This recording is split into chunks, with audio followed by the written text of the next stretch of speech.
Hey, everybody. I thought we'd do an emergency pod. Yes, an emergency pod on the big tech hearings today. Lots to talk about. Obviously, it's a big day, and I wanted to put some context around what we heard and point out who the big winner of the day was, who the big loser of the day was, and who might not be allowed to buy a company ever again. I want to start off with who I thought was the big winner in the opening statements, and that was none other than Jeff Bezos, who talked about his mother, his stepfather, and his amazing journey to build one of the most important companies in the history of technology and commerce. Clip the tape. I was born into great wealth, not monetary wealth, but instead the wealth of a loving family, a family that fostered my curiosity and encouraged me to dream big. My mom, Jackie, had me when she was a 17-year-old high school student in Albuquerque. Being pregnant in high school was not popular.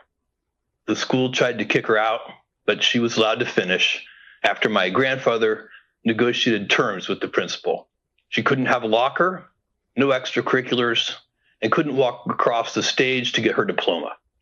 She graduated and was determined to continue her education, so she enrolled in night school, bringing me, her infant son, to class with her throughout. My dad's name is Miguel. He adopted me when I was 4. He was 16 when he came to the U.S. from Cuba by himself shortly after Castro took over. My dad didn't speak English, and he did not have an easy path. What he did have was grit and determination. He received a scholarship to college in Albuquerque, which is where he met my mom. Together with my grandparents, these hardworking, resourceful, and loving people made me who I am. I walked away from a steady job on Wall Street into a Seattle garage to found Amazon, fully understanding that it might not work. It feels like just yesterday I was driving the packages to the post office myself, dreaming that one day we might afford a forklift. Customer obsession has driven our success, and I take it as an article of faith that customers notice when you do the right thing. You earn trust slowly over time by doing hard things well, delivering on time, offering everyday low prices, making promises and keeping them, and making principled decisions, even when they are unpopular. And our approach is working. 80% of Americans have a favorable impression of Amazon overall. Who do Americans trust more than Amazon to do the right thing? Only their doctors and the military. The retail market we participate in is extraordinarily large and competitive. Amazon accounts for less than 1% of the $25 trillion global retail market and less than 4% of U.S. retail. There's room in retail for multiple winners. We compete against large, established players like Target, Costco, Kroger, and of course, Walmart, a company more than twice Amazon's size. 20 years ago, we made the decision to invite other sellers to sell in our store, to share the same valuable real estate we spent billions to build, market, and maintain. We believe that combining the strengths of Amazon store with the vast selection of products offered by third parties would be a better experience for customers, and that the growing pie of revenue and profits would be big enough for all. We were betting that it was not a zero-sum game. Fortunately, we were right. There are now 1.7 million small and medium-sized businesses selling on Amazon. The trust customers put in us every day has allowed Amazon to create more jobs in the United States over the past decade than any other company. Hundreds of thousands of jobs across 42 states. Amazon employees make a minimum of $15 an hour, more than double the federal minimum wage. And we offer the best benefits that include comprehensive health insurance, 401k retirement, and parental leave, which includes 20 weeks of paid maternity leave. More than any place on earth, entrepreneurial companies start, grow, and thrive here in the U.S. We nurture entrepreneurs and startups with stable rule of law, the finest university system in the world, the freedom of democracy, and a deeply accepted culture of risk-taking. Of course, this great nation of ours is far from perfect. Even as we remember Congressman John Lewis and honor his legacy, we're in the middle of a much-needed race reckoning. We also face the challenges of climate change and income inequality, and we're stumbling through the crisis of a global pandemic. Still, with all of our faults and problems, the rest of the world would love even the tiniest sip of the elixir we have here in the U.S. Immigrants like my dad see what a treasure this country is. They have perspective and often can see it even more clearly than those of us who were lucky enough to be born here. It is still day one for this country, and even in the face of today's humbling challenges, I have never been more optimistic about our future. I appreciate the opportunity to appear before you today, and I'm very happy to take your questions. And we're back. I thought that was a very powerful statement and a great opening for him, because we don't want to kill capitalism in the process of regulating big tech. And there are mistakes that have been made, and there are behaviors that should change. So even though I'm an angel investor and a fan of technology, and obviously a capitalist who believes in entrepreneurship, I do believe in the rules should be fair. And I think the congressmen and congresswomen, the congresspeople, did a relatively good job of asking great questions, which I was shocked at. Of course, the format is a little bit hard. They were on Zoom, and each person gets a short amount of time. I think they should have a smaller number of people with longer periods of time. But there were some great moments. And I thought this moment about third-party sellers on Amazon was really important. Let's cut to an edited version. We edited out some of the back and forth that was superfluous, and we tried to get to when the subjects, in this case Jeff Bezos, was answering the questions really concisely. Cut to tape. Mr. Bezos, in July 2019, your employee, Nate Sutton, told me under oath in this committee that Amazon does not, quote, use any specific seller data when creating its own private brand product. So let me ask you, Mr. Bezos, does Amazon ever access and use third-party seller data when making business decisions? And just a yes or no will suffice, sir. I can't answer that question yes or no. What I can tell you is we have a policy against using seller-specific data to aid our private label business. But I can't guarantee you that that policy has never been violated. I will tell you, a former Amazon employee in third-party sales and recruitment told this committee, quote, there's a rule, but there's nobody enforcing or spot checking. They just say, don't help yourself to the data. It's a candy shop. Everyone can have access to anything they want. Let's talk about aggregate data for a minute. Your rules do allow for you to access combined data on a product when there are only one or two sellers in the marketplace, correct? Yes, aggregate data is allowed under our policies. That is correct. Okay.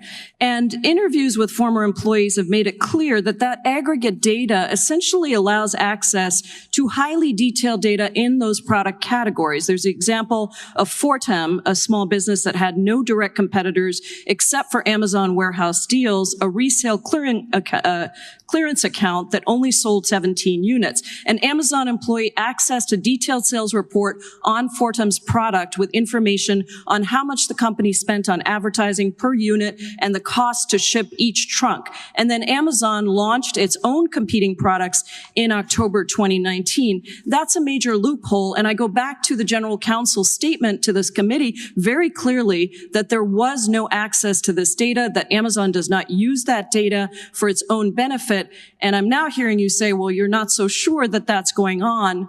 And the issue that we're concerned with here is very simple. You have access to data that far exceeds the sellers on your platforms with whom you compete. You can track consumer habits, interests, even what consumers clicked on but then didn't buy. You have access to the entirety of sellers' pricing and inventory information, past, present, and future, and you dictate the participation of third-party sellers on your platform. So you can set the rules of the game for your competitors, but not actually follow those same rules for yourself.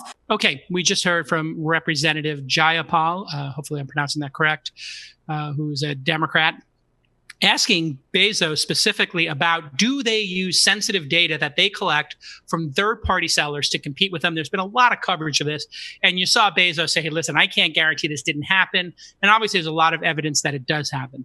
I think there's a much better answer that Bezos should have given during all of this, which is to say, we wanted to create an open playing field. So we challenged ourselves at Amazon to make the best products while letting other entrepreneurs build their own products and sell and have reach on our platform. And what you're hearing today is Apple not letting people onto their platform and Google putting their results above other competitors' results, and you're alleging that they're stealing content. Well, here we have the most open platform of all. We allow over 2 million entrepreneurs to compete with us on our own platform. So would you have us turn off third-party sellers? Would that be in the best interest of those 2 million entrepreneurs? Would that be in the best interest of capitalism and having a vibrant competitive landscape for us to kick them off the platform? Now, we should not have an edge on them because they're on our platform.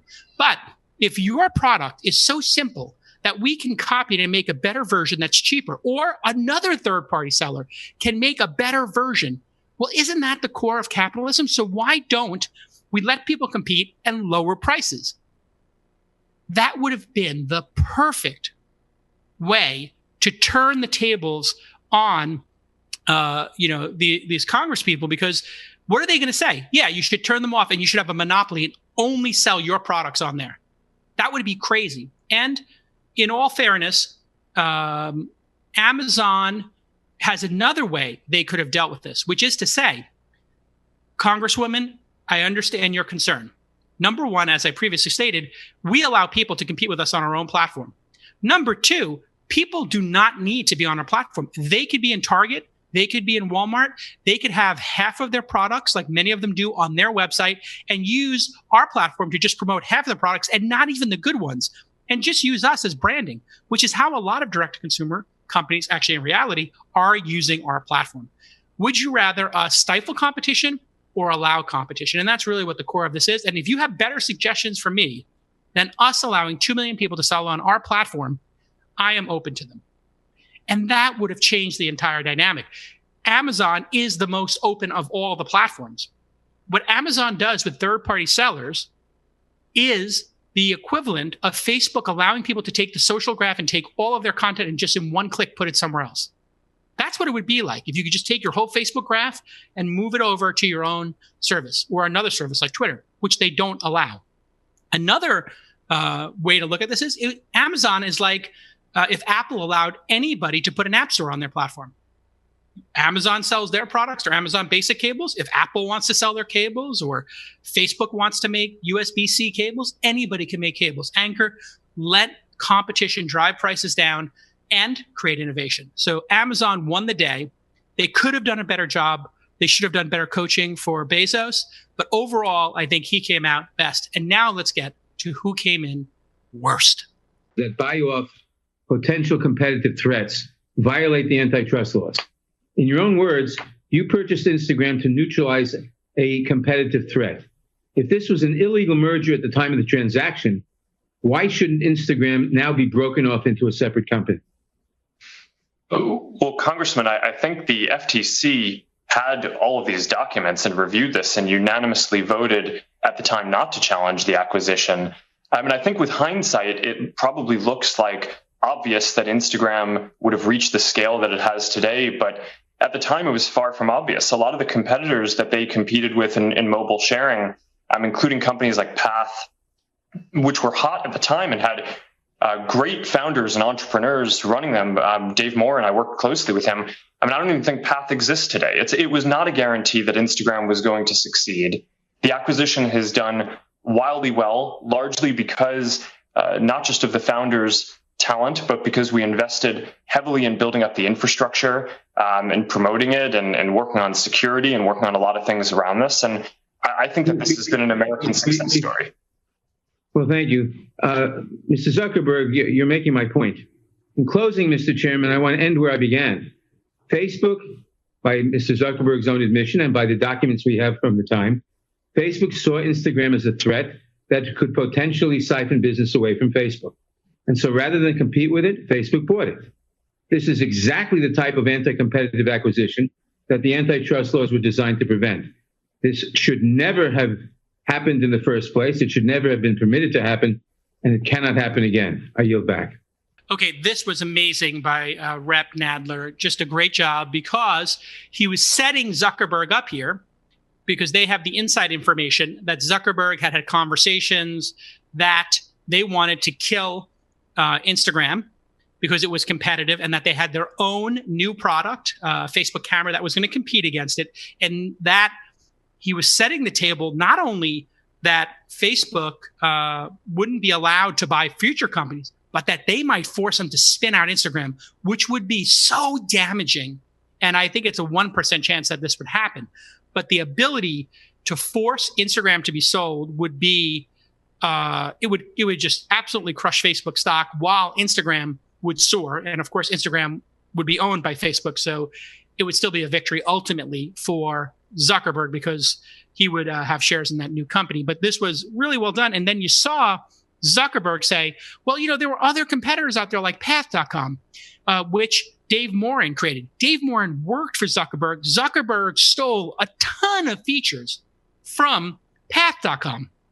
And not only and so that makes his statements here so brazen that on follow-up, I think it doesn't help him because they were specifically stealing not only features from Path.com, but obviously it comes up later, Snapchat and their aggressive approach with Snapchat and the aggressive approach with Instagram. So now all of these Congress people are painting a picture of Zuckerberg as being very anti-competitive, stealing ideas, which isn't illegal, but maybe using monopoly power to take their ideas, put them into his platform, and then threaten them, which I'm not sure if that's illegal, but it certainly is distasteful. And it feels like it could build a bit of momentum to making Zuckerberg and Facebook not broken up. I don't believe that will happen. It's a very small chance that will happen, but I think it will make them not be able to buy another Instagram or WhatsApp, which in a way is going to be really devastating for them, perhaps more devastating than actually being broken up.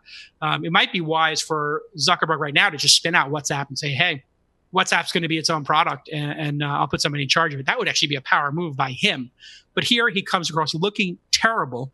And as we see in this next clip, the beating continues where he has so many skeletons in his closet from all of this back and forth. And for some stupid reason, Zuckerberg feels the need to say things on email and SMS messages like calling users stupid and other famous things he said in private. And I don't understand why he doesn't understand these things will be discoverable eventually. They should not even be talking over any electronic communications about acquisitions, especially not saying they want to do it for anti-competitive reasons. And this is where it gets super interesting. Here is, again, Representative Jayapal, who is from Washington, talking about Kevin Systrom and Zuckerberg threatening him. Let's cut to tape. Since March of 2012, after that email conversation, how many competitors did Facebook end up copying? Congresswoman, I can't give you a number of companies. Is it less than 5? Congresswoman, I don't know. Less than 50? Any estimates? Your team was making a plan. How did it play out? Congresswoman, I'm not sure I agree with the premise here. Our job is to make sure that we build the best services for people to connect with all the people they care about. This was a brutal moment during this where she keeps telling him, well, how many companies were you planning on copying? Was it over 50, under 50, over 5? And this is where she really was deft at asking him probing questions around this. And he kind of stumbles here, and it's really pathetic. Has Facebook ever threatened to clone the products of another company while also attempting to acquire that company? Congresswoman, not that I recall. And I'd like to just remind you that you are under oath, and there are quotes from Facebook's own documents. Prior to acquiring Instagram, Facebook began developing a similar product called Facebook Camera, correct? Congresswoman, that's correct. Did you ever use this very similar Facebook Camera product to threaten Instagram's founder, Kevin Systrom? Congresswoman, I'm not sure what you would mean by threaten. I think it was public that we were building a camera app at the time. That was a well-documented thing. In a chat, you told Mr. Systrom that Facebook was, quote, developing our own photo strategy, so how we engage now will also determine how much we're partners versus competitors down the line. Instagram's founder seemed to think that was a threat. He confided in an investor at the time that he feared you would go into, quote, destroy mode if he didn't sell Instagram to you. So were there any other companies that you used the same tactic with while attempting to buy them? Congresswoman, I want to respectfully disagree with the characterization. I think it was clear that this was a space that we were going to compete in one way or another. I don't view those conversations as a threat in any way. I'm just using the documents and the testimony that the committee has collected from others. Did you warn Evan Spiegel, the founder of Snapchat, that Facebook was in the process of cloning the features of his company while also attempting to buy Snapchat? Congresswoman, I don't remember those specific conversations, but that was also an area where it was very clear that we were going to be building something. Facebook is a case study, in my opinion, in monopoly power because your company harvests and monetizes our data, and then your company uses that data to spy on competitors and to copy, acquire, and kill rivals. You've used Facebook's power to threaten smaller competitors and to ensure that you always get your way. These tactics reinforce Facebook's dominance, which you then use in increasingly destructive ways. So Facebook's very model makes it impossible for new companies to flourish separately, and that harms our democracy. It harms mom and pop businesses, and it harms consumers. Mr. Chairman, I yield back. And he goes on to talk about, hey, I'm not sure what you mean by threatening, and I don't recall. And he just comes across really, really cutthroat and the worst of everybody in the day. And it wasn't just the Democrats that were going after Zuckerberg. Of course, the Republicans aren't fans of Zuckerberg, even though Facebook is the most right-wing. And when you look at the trending topics and you look at their board composure with both Mark Andreessen, who feels a little bit right to me, and certainly Peter Thiel, who spoke at the Republican National Convention and was a big proponent and reason, I believe, why Trump is in office right now. I think everybody pretty much agrees that Thiel had a big part in that. Now, the Republicans get in on it. And this is where it's just brutal, making Zuckerberg the loser of the day. Would you revise your in your prior testimony to Energy and Commerce, you said this does not happen, it cannot happen. Would you at least be willing to acknowledge, based on the irrefutable evidence before us that you don't seem to have investigated, that it is possible that at Facebook, your employees do have the power to disadvantage conservative viewpoints, and that they in fact have used that power in ways that we need to root out? Congressman, my testimony in the past and today is about what our principles are as a company and what we try to do. Of course, when you have tens of thousands of employees, people make mistakes. People have some of their own goals some of the time, and it's our job in running the company to make sure that we minimize errors and that we make sure that the company's operations reflect the principles that we intend to run it on. And when you fire people as a consequence of their politics, do you think that that impacts the culture and perhaps empowers some of the content moderators to also treat people worse as a consequence of their politics? Congressman, I'm not sure what you're referring to, but I'm not aware of any case where we have fired someone on behalf of their politics, and I would say that would be an inappropriate thing for us to do. Why did you fire Palmer Luckey? Congressman, I'm not sure it's appropriate to get into a specific personnel issue publicly. I mean, I could just tell you that Palmer Luckey's NDA with you, I only have 10 seconds, but Palmer Luckey's NDA with you doesn't allow him to talk to anyone except government officials. I'm a government official. I've seen the messages where you have specifically directed Mr. Luckey to make statements regarding his politics for the benefit of your company. So I think both in the case of these content moderators and in the case of the testimony you just gave regarding Mr. Luckey and firing people over their politics, there is serious question as to whether or not you're giving truthful testimony here or whether it's lying before Congress. I see my time's expired and I'll yield back.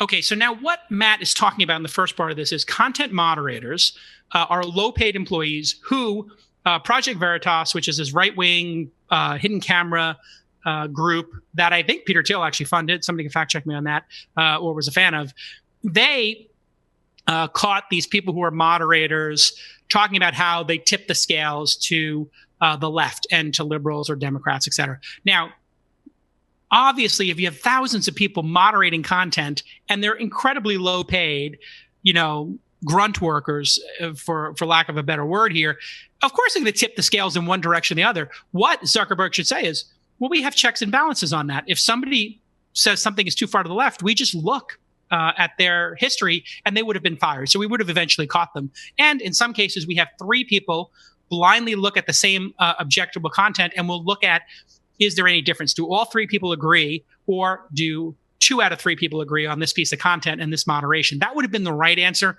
Zuckerberg, because he lacks like this ability to listen and empathy, I think he fumbles these questions, and he's not very good under pressure in terms of answering questions, nor does he have the high ground because he's gotten caught so many times lying and doing things that are uncouth or that are just against the rules and screwing people over, including his past partners, including people who've co-founded the company with him. So when you have a record of screwing everybody from your partners to the users so consistently, you lose the high ground, which Jeff Bezos had, which was why he's the winner of the day. And Zuckerberg is obviously the loser. And this guy, Matt Gaetz. I'm not big into politics. Obviously, I don't even pronounce a lot of these people's names. But he's a bit of an idiot, to be totally honest. I've seen him in these hearings before. He's like a grandstander. But boy, does he beat Zuckerberg around like a bobcat beating a mouse. I mean, it is just brutal because he says, "Would you fire somebody for this?" He's like, "I don't know that we would fire somebody because of their political beliefs." And boom, he drops the hammer. Palmer Luckey. Palmer Luckey obviously is a bit right wing, and he's working for the DoD. I think he's working on the Defense Department for building those like sort of interesting technology-enabled walls to do perimeter security, which I think is a brilliant idea, by the way. And I think it's totally fine to build walls and security for our borders. There's nothing wrong with that. There might be things wrong with how you do immigration policy, but sure, you want a secure border. I don't think anybody, disagrees with Palmer working on that. But Matt calls him out like, you could be committing perjury right now because I've seen the Palmer Luckey text and the messages or whatever it is, where Zuckerberg is obviously upset at Palmer Luckey for allegedly being on Reddit or being right wing. And this was another pummeling from both sides of the aisle for Zuckerberg, who was the worst performer today, hands down, and is at the most risk, I believe, along with Google, for having action taken against them eventually. I think Apple and Amazon did great. Facebook did horrible. And Google is somewhere in between those other parties. With that, Sundar was horrible today. Not as bad as Zuckerberg, because Zuckerberg's a liar and you can tell he's got bad intent. Sundar, you give him the benefit of the doubt because he is new, right? Nobody really knows him. This is one of the first times people are hearing his voice. It's not Larry and Sergey. And now you know why Larry and Sergey are no longer in the CEO slot. It's specifically because they do not want to be under this grilling. They would rather just own a massive percentage of it, control the board, and they would much rather send Sundar to deal with this kind of nonsense. And Sundar did terrible. Sundar was trying to be on message about supporting small businesses, but he was giving these canned, rehearsed answers that made him completely insincere. Amazon, Bezos, super sincere. Apple, pretty sincere. Zuckerberg, you just feel is completely lying and dishonest. And then you just felt like Sundar was not he was too on script, which is terrible because then you lose people's belief that you're telling the truth. Let's cut to tape. In 2007, Google purchased DoubleClick. When Google proposed the merger, alarm bells were raised about the access to data Google would have, specifically the ability to connect a user's personal identity with their browsing activity. Google, however, committed to Congress and to the antitrust enforcers that the deal would not reduce user privacy. But in June of 2016, Google went ahead and merged this data anyway, effectively destroying anonymity on the internet. Practically, this decision meant that your company would not combine would now combine, for example, all of my data on Google, my search history, my location from Google Maps, information from my emails from Gmail, as well as my personal identity with the record of almost all of the websites I visited. So in 2007, Google's founders feared making this change because they knew it would upset their users. But in 2016, Google didn't seem to care. Mr. Pichai, isn't it true that what changed between 2007 and 2016 is that Google gained enormous market power? So while Google had to care about user privacy in 2007, it no longer had to in 2016. Would you agree that what changed was Google gained enormous market power? Congresswoman, this is an important issue. If I could explain, well, we today make it very easy for users to be in control of their data. We have simplified their settings. They can turn ads personalization on or off. We have combined most of activity settings into 3 groupings. We remind users to go do a privacy checkup. 1 billion users have done so. Okay, Mr. Pichai, thank you so much for that. I am concerned that Google's bait and switch with DoubleClick is part of a broader pattern where Google buys up companies for the purposes of surveilling Americans. And because of Google's dominance, users have no choice but to surrender. So she is talking about one thing, taking the DoubleClick display ad network, banner ads basically, and combining that with the Google data from deep Google sources like your searching and your Gmail and putting them together. And he goes off on this tangent that there's privacy settings. And so when you don't answer her question, you look like you are doing misdirection. Now, he's so well dressed. He's so polite and he's so rehearsed that you don't feel he's lying to you the way you feel Zuckerberg's being dishonest. So at least he's not in the Zuckerberg dishonest category, but he's not in the sincere, authentic entrepreneur Bezos. And he doesn't have founder authority like Zuckerberg or Bezos. And that's, I think, why Tim Cook is at a disadvantage and also Sundar is at a disadvantage because he's actually ultimately not running the company. Larry and Sergey can replace him anytime they want. And he kind of knows that, obviously. And so this was a terrible moment for him. And then the other terrible moment is, they pushed all of the content down the page and put their services up top. That is really at the heart of what they did that was overreaching. The second piece that was overreaching, of course, forget about this privacy and DoubleClick issue. When they were fighting with Yelp, they're pushing Yelp down the page and putting Google results up top. And then having little boxes, snippets, where they answer questions. And if you do this right now, and I tweeted it, I'll have them cut it into the video here. You can see my tweet where I did a screenshot of internal temperature brisket, something I would actually type into Google. When I type into Google, and you probably have this experience, you can see not only an answer that they pulled from somebody else's website and served up to you, knowing that you will not click through because it says internal temperature should be 225 or whatever it is, 190 in the case of brisket, if you like it like I do. And not only that, they put the 5 most common questions there, and you have little carrots where you can open them up and you never go to those pages. They should have pulled that up. If I was up there, and I'm not saying I'm running for any political office, but if I was up there, I would have demolished him by saying, what gives you the right to pull these answers, put them on the top, and then put all of your clicks around it and never send traffic? And then his proper answer should be being in Google, because I'm going to give you both sides of the kung fu here and how to fight this. The misdirection he should have been using is, listen, you do not need to be in the Google index. And some companies like Facebook don't let us index all of their content. Other companies like Twitter want their content on our service and they appreciate the traffic and they understand that we have a business to build here as well.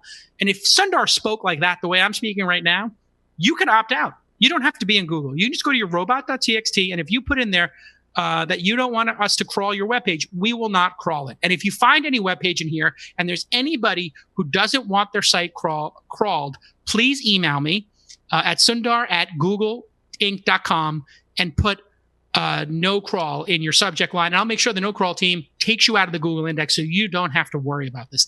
That would have been the slam dunk. But the problem is PR people and lawyers prepared him. And because he doesn't have founder authority, he has to listen to those PR people because he's got this fear of losing his job. Whereas Bezos can just say, hey, listen, I'm going to be honest with you. I can't guarantee you that third-party sellers didn't take this content and use it to make a better product. If they did, that's against our rules. We'd fire them. And, we're open to having a conversation about that. And that's how they should have done this. Zuckerberg should have been much more open. Hey, if you've got a better suggestion for us, we don't want to be perceived this way, and we want a level playing field. They should have been much more casual and open to suggestion, right? And you can see these different styles, and PR people, like Google's PR people who prepared Sundar, should be fired. And Zuckerberg, I don't even know if any PR people can polish him and make him polished when he's awkward when he speaks. And number 2, he's got so many skeletons in the closet that they correctly pointed out. So Sundar, Zuckerberg gets an F, Bezos gets an A. Sundar, I'm giving you a C-. You weren't terrible, but you could have done a lot better. Okay, let's go on and talk about Tim Cook, who is very eloquent, and he did an okay job. Let's listen to this portion. Apple is the sole decision maker as to whether an app is made available to app users through the Apple Store. Isn't that correct? If it's a native app, yes, sir. If it's a web app, no. Okay, thank you. Okay, in this first part, he says, no, we're not the only place you can get apps because you can do web apps. This is a lie by Tim Cook. It's totally dishonest. And he's using a web page and calling it an app. We all know that apps are apps, and what you can do in an app is distinctly different than what you can do in a web page. So this is a straight up lie. And this, somebody who's in politics is not like us where we can in the industry pick up that that's a lie, but really, on follow up, if they get pulled in there again, they should know that a web app cannot do what a modern app on iOS can do. This is obvious to all of us, right? You're not going to run one of these sophisticated games in a web browser and expect people to actually make it work or, run subscriptions. Throughout our investigation, we've heard concerns that rules governing the App Store review process are not available to the app developers. The rules are made up as you go.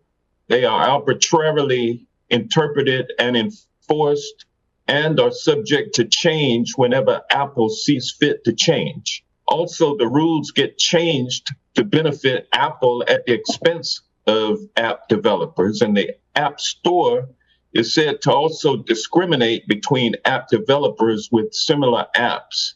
Mr. Cook, does Apple not treat all app developers equally? Sir, we treat every developer the same. We have open and transparent rules. It's a rigorous process.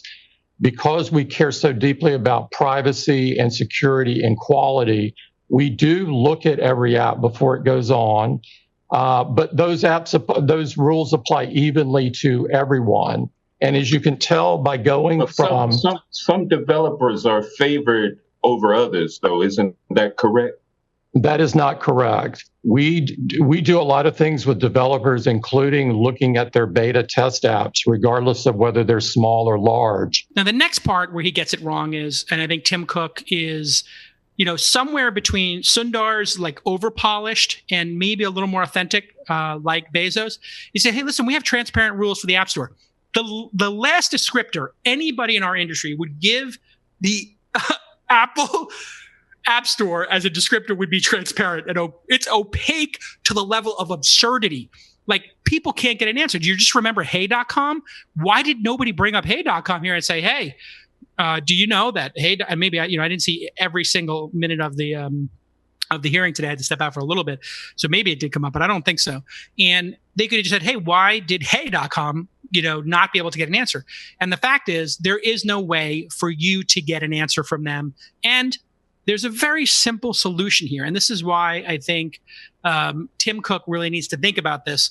The easiest solution for them is to say, we allow a developer version for your iOS device. If you get the developer version, it costs $29 a year, and you can do whatever you want with your phone. But we will not support you because we want to protect children from porn, and we want to protect your privacy, and we need to have a closed ecosystem. If you want to unlock your phone, by all means, get the developer edition, pay us $29, which is a fraction of the cost of the phone, and you will be able to have your phone hacked, your privacy compromised, and you'll be able to have your kids see things they shouldn't see on the internet, and that's your right. Or you could go buy an Android phone and have a raw version of Android and have no rules. We are the rules operating system. Just like on family TV, you might have one standard, HBO might have another, and then on the Wild West of the internet, of course, you can see any videos you want, and some of them are going to be disturbing and not meant for everybody. We want to be that safe network television kind of place. And I think that's important that we exist in the world as that choice. Now, he did lie again, or I shouldn't say lie. He was dishonest when he said, we don't have top market share in any of the categories we operate in. Okay, you may not have the number of phones when you're up against Android, which is open source. But if you look at the dollars made from the App Store, in the United States at least, and you look at the profits from phones, certainly Apple has the majority of profits from phones and smart devices. Clearly, even though they're the smaller number on units, they have a massive profit where the other phones are sold at a loss or a modest profit. And then in the App Store, everybody knows when you run an app, 60, 70, 80, even 90% of your revenue will come from iOS. and 10% will come from Android users. So they do have a leading position when it comes to the revenue. It really does depend on how you look at and you define leading position. Okay, and finally, the worst person in all of this after Zuckerberg is this guy, Jim Jordan, who to me, Jim Jordan is like the parent at a baseball game, at a little league game, who like runs on the court in a meaningless game and gets in the umpire's face and yells and spits on them. And all the parents and the wife and the kids are all like looking away like, oh my God, Dad, you're so embarrassing. He just kept interrupting and yelling at people. And these other, Congress people, they deserve to have their time. And he doesn't have his mask on, and he's yelling and screaming at people about conspiracy theories. And he was just a horrible human being. And I've seen him at other things with the jacket off and it's a bad look. He looks like he's just in some 1950s, like throwback hearing. And he thinks that he's like going to do this grandstanding thing. And he's in some, movie of his own creation, but he looks like an idiot. And to yell and shout over other people when it's their time to do questioning was pathetic. Roll the tape. This is a simple question. Can you today assure Americans you will not tailor your features in any way to specifically help one candidate over other? And this, what I'm concerned about is you helping Joe Biden over President Trump. We won't do any work, to politically tilt anything one way or the other. It's against our core values. But you did it in 2016. There's an email in 2016 where Ms. Ileana Murillo, head of your multicultural marketing, talks about the silent donation Google made to the Clinton campaign. And you applauded her work. She points that out in the email. I'm just curious, if you did it in 16, I want to make, in spite of the fact you did it in 16, President Trump won. I just want to make sure you're not going to do it again in 2020. Congressman, I recall our conversation at that time, and I appreciate your concern. We didn't find any evidence of such activity. And I took the opportunity after our conversation to reinforce to the company. We realized even an appearance could be improper. So we have clearly communicated to our employees any personal political activity, while that's their right, needs to happen on their own time. The chair now recognizes the gentlelady from Pennsylvania, Ms. Scanlon. Thank you, gentlemen. I'd like to redirect your attention to antitrust law rather than fringe conspiracy theories. Mr. Bezos, our investigation... Mr. Chairman, we have the email. There is no fringe... Excuse me, it's not your time. Jordan, you do not have the time. Please be respectful of your colleague. Someone directly... She controls the time. Put your mask on. Put your mask on. Mr. Jordan. Mr. Raskin. Mr. Jordan. You want to talk about masks. Mr. Jordan, Ms. Scanlon. Why would the Deputy Secretary of Treasury unmask Michael Flynn's name, Mr. Raskin? And what I want to know is, when someone comes after my motives for asking questions, I get a chance to respond. The gentlelady is recognized. Thank you, Mr. Chairman. Okay, I would love to hear your feedback on this. If you got any feedback on the emergency pod we just did, thanks to producer Nick for putting these clips together. I'd love to hear your feedback. We're going to dump it into the RSS feed. We'll put it on Twitter and the other places. And if you want to talk to me anytime, thisweekinstartups.com/Slack. We got a Slack room. Join us there, and we'll talk soon. Bye-bye.